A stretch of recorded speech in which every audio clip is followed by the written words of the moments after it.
working on some physics problems. I'm going to use my pause screen for you to pause the video and work on part of the problem before I go on the next part. You got to do that if you want to learn it. This is the way it is.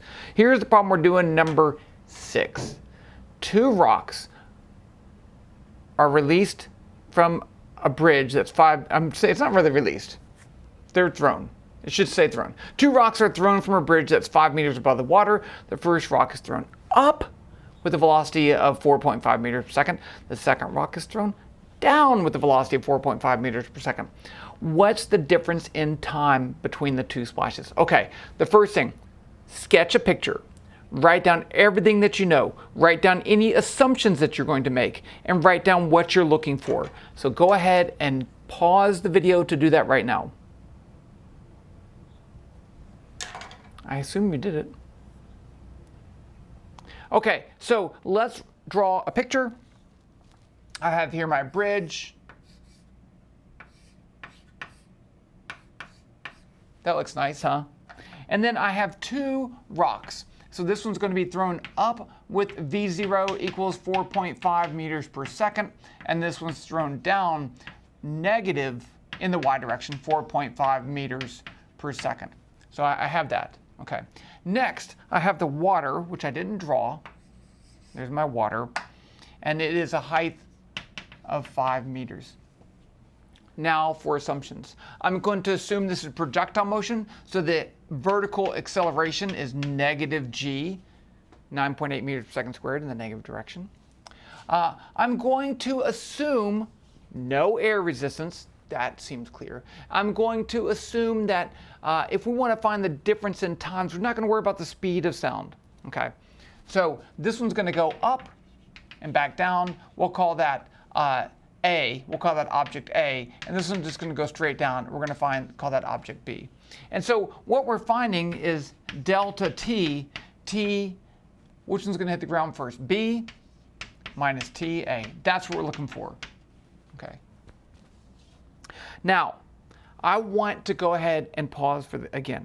And what I want you to do is to think about, for just one rock, what kinematic equation or equations we're going to need. And write down those kinematic equations for what we need and what values we know, what we don't know. So I'm going to go ahead and pause. I'm going to write down the 3 most common kinematic equations.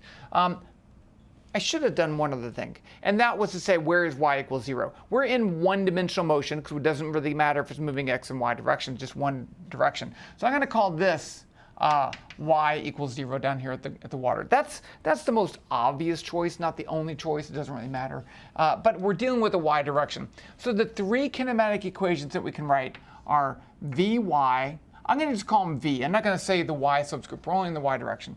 V equals v0 plus at, y0 plus v0t plus 1/2 a t squared, and v squared v0 squared plus 2a y minus y0. There's other ones in there too, but those are the most common kinematic equations.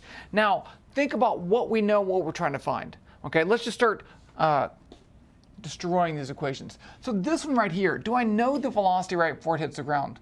Because remember, once it hits the water, there's no longer has the same acceleration. It's not the same kinematics problem. So we're talking about right after it was released until right before it hits the water. And in that case, we don't know the velocity it hits the water with. We don't know that. So I don't know that. I do know the initial velocity. Okay, we're given those for both cases. I know the acceleration, and I'm trying to find the time, so that's good. This equation down here, I don't know the final velocity. Again, I do know the initial velocity, I do know the acceleration, I do know the final y, I do know the initial y. So I know everything in there except for that one thing. Okay, but here I don't know the time, so let's circle that, because we want that. And I don't, so I can't use that first equation because I have 2 unknowns. The second equation doesn't have what I want to solve for it, so now that gives us this last equation. I do know the final y, I do know the initial y, I do know the initial y velocity, and I do know the acceleration, and it has time in there. So that's the equation that we're going to use. So let's write that equation with everything that we know. So I already said that the final y is 0. The initial y is h. I'll just leave it as h. The initial velocity, I'm going to do this for a. A is the one that's thrown up. v0t, and then my acceleration is negative g, so it's minus 1/2 g t squared. Okay. So you can put numbers in if you want to. Wouldn't recommend it. But I want you to see if you can find the time it takes for the first rock, just the first rock. You can do it either analytically or numerically. You can get a number if you want to. So find that time for that. And go ahead and pause the video now. Did you really pause it? Because you should have. Okay, so we want to solve this equation for time. So I'm just going to rewrite it up here to give me a little bit more room. 0h plus v0t minus 1/2 g t squared. If you put in the numbers into that equation, you can't solve for t because we have a constant value, a t, and a t squared. If I divide everything by t, I'll get h over t right there, and that doesn't really help. So of course the answer is to use this as look at this as a quadratic equation. So I'm going to write the way we normally write it. 0 equals a t squared plus b t plus c. Right? And so in that case, A is that, B is that, C is that. Okay?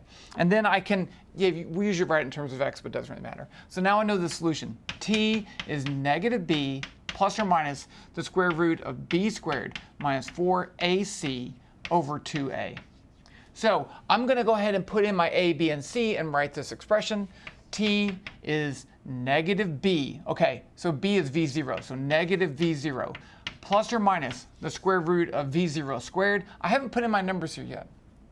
v0 squared minus 4 times a, which is negative 1/2 g, right? So that's going to be 2g, positive 2g, times c, which is h. So it's going to be plus 2gh. Divide that by 2a. So that's my a. So I'm going to get negative g. Now you notice that we should get two solutions when using the quadratic equation. Because what it says is, suppose you have this parabolic motion, when does it cross the origin or the axis? And so realistically, if I start my ball up here going up, I want to say, when did it get to the water? Well, it's going to go up and back down, and it's going to get to the water. But if you go backwards in time, it looks like it came from the water with a negative time value. So I'll actually get a negative time and a positive time. I don't want the negative time. I want the positive time. Which one's going to give me the positive time? Well, that's negative, right? That's negative. So I'm actually going to you could get both of them if you want to, but I already know if I use a negative, I can get a negative number on the top divided by a negative, and it'll give me a positive time. Okay, so let's use the negative. Let's just go ahead and find it.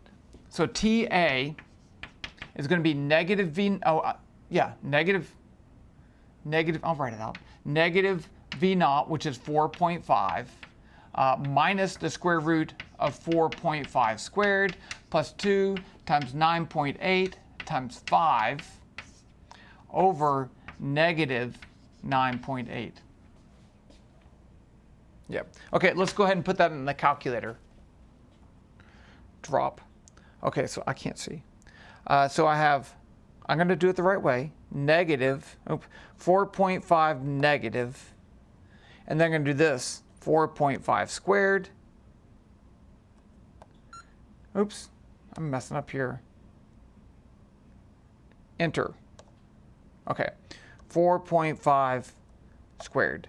That's that. And then I have 2, 9.8 times, 5 times, plus, and then I'm going to take the square root of that.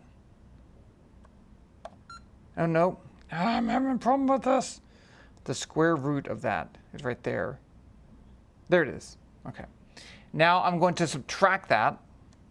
Now I'm going to divide by negative 9.8. And I get 1.57 is the time. I'm going to put it over here. TA is 1.57 seconds. And it is indeed positive, so that is good. Okay, next, I need to do it for rock B. Surprise, I've already done it for rock B. Rock B is done, right? Because what's different about rock A and rock B is right here. The only difference is rock B is thrown down, so that's negative right there. Well, V0 is negative, so let's leave this plus. So if I come down here, when I put it in my values, the only thing that's going to change is right here. That negative 4.5 squared doesn't really matter, but that one does. So that's the only thing I need to change. Okay, so let's do that, and now we're going to calculate TB. So TB, I'm going to put it in the calculator again. Let's see if I do it correctly. 4.5, and then I'm going to do this part, 4.5 squared. And I'm going to do this, 2, enter, 9.8 times 5 times. And then I'm going to add that, take the square root, and then subtract that. Now I'm going to divide by negative 9.8. 9.8 negative, divided by. And I get TB is 0.65 seconds. So now I can answer the final question. What's the time difference? It's just going to be 1.57 minus 0.565. And that's going to be equal to 1.57. I get 0.92. And there you go. So it's a nice problem dealing with more than one motion at the same time. We actually have two rocks, right? And there you go, kinematics. The quadratic equation does actually matter. We do need to know that. It will come up again and again. So make sure you know how to use the quadratic equation. The end. I'll talk to you later. Bye.